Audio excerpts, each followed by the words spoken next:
साल था 1947। ब्रिटिश भारत का बंटवारा हो रहा था। ये कोई मामूली घटना नहीं थी, बल्कि एक ऐसी त्रासदी थी जिसने इतिहास पर इतने गहरे जख्म छोड़ दिए जो आज भी हरे हैं। आज हम इसी दर्दनाक दास्तां की परतों को खोलने जा रहे हैं। कम से कम 6 लाख लोग, सोचिए, 6 लाख जाने गईं विभाजन की वजह से हुए सांप्रदायिक दंगों में। और सच तो यह है कि यह आंकड़ा सिर्फ एक अंदाजा है, उस भयावह त्रासदी की एक छोटी सी झलक जिसे आज हम समझने की कोशिश कर रहे हैं। तो सवाल उठता है कि हम आज भी इस घटना को क्यों याद कर रहे हैं। देखिए, प्रधानमंत्री नरेंद्र मोदी ने खुद कहा था कि इस दर्द को कभी भुलाया नहीं जा सकता, और इसीलिए 14 अगस्त को विभाजन विभीषिका स्मृति दिवस के तौर पर याद किया जाता है। ये सिर्फ इतिहास का एक पन्ना नहीं है, ये एक सबक है जिसे हमें कभी नहीं भूलना है। तो चलिए देखते हैं कि आज हम किन किन पहलुओं पर बात करेंगे। सबसे पहले हम उस मानवीय त्रासदी को समझेंगे, फिर 2 राष्ट्रों के विचार पर नजर डालेंगे, इसके बाद विभाजन तक का सफर कैसा रहा ये देखेंगे, स्वतंत्रता की क्या कीमत चुकानी पड़ी इस पर बात करेंगे, और आखिर में इतिहास से मिले सबकों को समझेंगे। तो चलिए शुरू करते हैं पहले हिस्से से और बात करते हैं उस कीमत की जो इंसानों को चुकानी पड़ी। ये सिर्फ एक जगह से दूसरी जगह जाना नहीं था, ये तो लाखों लोगों का अपने ही देश में, अपने ही घर में शरणार्थी बन जाना था। और जो महिलाओं के साथ हुआ वो तो कल्पना से भी परे हैं। अपहरण, बलात्कार, जबरन धर्म बदलवाना और तो और परिवार की इज्जत बचाने के नाम पर उनकी हत्या तक कर दी गई। इस दर्द को समझने के लिए पंजाब के एक छोटे से गांव थोहा खालसा की ये कहानी सुनिए। वहां 90 महिलाओं ने कुएं में कूदकर अपनी जान दे दी क्योंकि उनके पुरुष उनकी रक्षा नहीं कर पा रहे थे। ये सिर्फ एक गांव की कहानी नहीं थी, ये उस दौर की वो कड़वी सच्चाई थी जिसका सामना अनगिनत लोगों को करना पड़ा। तो ये तो थी मानवीय त्रासदी की बात, पर सवाल ये है कि ये सब हुआ क्यों? आखिर वो कौन सी सोच थी, कौन सी राजनीतिक विचारधारा थी जिसने इस बंटवारे को हवा दी? इसके लिए हमें मोहम्मद अली जिन्ना के 1940 के इस बयान को देखना होगा। उन्होंने कहा था कि हिंदू और मुसलमान 2 अलग अलग धार्मिक दर्शन, सामाजिक रीति रिवाज और साहित्य से जुड़े हैं, और ऐसे 2 राष्ट्रों को एक साथ रखना आखिर में विनाश की ओर ही ले जाएगा। यही वो 2 नेशन थ्योरी या 2 राष्ट्र सिद्धांत का मूल विचार था। तो ये 2 नेशन थ्योरी आखिर थी क्या? सीधा साधा मतलब ये था कि हिंदू और मुसलमान हर लिहाज से 2 अलग राष्ट्र हैं, और इसलिए मुसलमानों को अपना एक अलग आज़ाद देश चाहिए, पाकिस्तान। ये सिर्फ एक राजनीतिक मांग नहीं रह गई थी, ये एक पूरी विचारधारा बन चुकी थी कि धर्म के आधार पर ही देश बनेगा।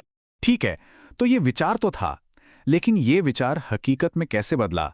वो कौन से मोड़ थे, कौन सी घटनाएं थीं जिन्होंने देश को विभाजन के रास्ते पर धकेल दिया? देखिए, इसकी एक पूरी टाइमलाइन है। 1942 में क्रिप्स मिशन आया, कांग्रेस ने उसे ठुकरा दिया। फिर 1946 में कैबिनेट मिशन ने एक संयुक्त भारत का आखिरी प्रयास किया, वो भी फेल हो गया। और फिर आया अगस्त 1946 का डायरेक्ट एक्शन डे। जिन्ना का ये आह्वान कलकत्ता में भयानक दंगों की वजह बना, और आखिरकार जून 1947 में माउंटबेटन प्लान को दोनों पार्टियों ने मान लिया, जिसने बंटवारे पर आखिरी मुहर लगा दी।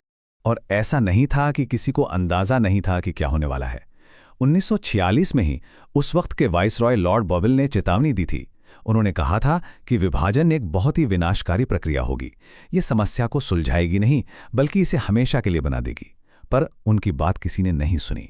तो अब हम उस आखिरी दौर में पहुंचते हैं जहां भारतीय नेताओं को एक बहुत मुश्किल फैसला लेना था। देश में हिंसा बढ़ती जा रही थी, गृह युद्ध का खतरा मंडरा रहा था, और उनके सामने बंटवारे को स्वीकार करने के अलावा शायद कोई चारा नहीं बचा था। देखिए, ये कोई आसान फैसला नहीं था। सरदार पटेल ने इसे एक कड़वी दवा कहा, जिसे पीना ही था। उनके लिए गृह युद्ध से बेहतर विभाजन था। वहीं जवाहरलाल नेहरू का भी यही मानना था कि विभाजन बुरा है, लेकिन गृह युद्ध की कीमत उससे कहीं ज्यादा होगी। मतलब ये एक मजबूरी का फैसला था, 2 बुराइयों में से एक को चुनने जैसा। और महात्मा गांधी, वो तो इसके सख्त खिलाफ थे। उन्होंने कहा कि अगर कांग्रेस बंटवारा स्वीकार करती है तो ये मेरी सलाह के खिलाफ होगा, लेकिन मैं इसका विरोध हिंसा से नहीं करूंगा। उनका ये रुख एक तरह से कांग्रेस के लिए इस योजना को स्वीकार करने का रास्ता साफ कर गया। अब देखिए कि इस बंटवारे को लागू कैसे किया गया। पूरी अफरा तफरी में माउंटबेटन ने आज़ादी की तारीख जून 1948 से खींचकर सीधे अगस्त 1947 कर दी। सर सिरिल रैडक्लिफ, जिन्होंने पहले कभी भारत देखा तक नहीं था, उन्हें सिर्फ 5 हफ्ते दिए गए दो देशों के बीच की लकीर खींचने के लिए। हालत ये थी कि पंजाब में लाखों लोगों को आज़ादी के 2 दिन बाद तक ये नहीं पता था कि उनका घर हिंदुस्तान में है या पाकिस्तान में। तो ये सब तो हुआ, लेकिन इस पूरी त्रासदी से हम सीखते क्या हैं? इतिहास के इन पन्नों से हमें क्या सबक मिलते हैं? सोचिए, 15 अगस्त 1947, आज़ादी का दिन। और उस दिन श्री अरबिंदो क्या कह रहे थे? वो कह रहे थे कि देश का विभाजन हटाया जाना चाहिए। अगर ये बना रहा तो भारत गंभीर रूप से कमजोर हो सकता है। ये दिखाता है कि आज़ादी की खुशी के साथ साथ भविष्य को लेकर कितनी गहरी चिंता भी थी। तो कुल मिलाकर इस त्रासदी से हमें 4 बहुत बड़े सबक मिलते हैं। पहला, धर्म के आधार पर होने वाली राजनीति को नकारना होगा। दूसरा, राष्ट्रीय नेतृत्व को हमेशा पार्टी और व्यक्तिगत हितों से ऊपर उठना होगा। तीसरा, राजनीति सिर्फ किताबी बातों पर नहीं, जमीनी हकीकत पर होनी चाहिए। और चौथा और सबसे जरूरी, हमें अपने देश का सच्चा इतिहास बिना किसी लिपापोती के पढ़ना और पढ़ाना होगा। और इस दर्द को, इस शर्म को कवि अज्ञेय ने नवंबर 1947 में इन शब्दों में बयां किया: धिक, पुनः धिक्कार। और यह धिक्कार हिंदू या मुसलमान नहीं, यह धिक्कार आक्रोश है, अपमानिता मेरी मनुजता का। मतलब ये किसी एक धर्म की हार नहीं थी, ये पूरी इंसानियत की हार। तो आखिर में हम बस एक सवाल के साथ आपको छोड़े जा रहे हैं। इतिहास के इतने गहरे जख्मों को आखिर याद कैसे रखा जाना चाहिए, ताकि हम इनसे सीख सकें और ऐसा दोबारा कभी न हो।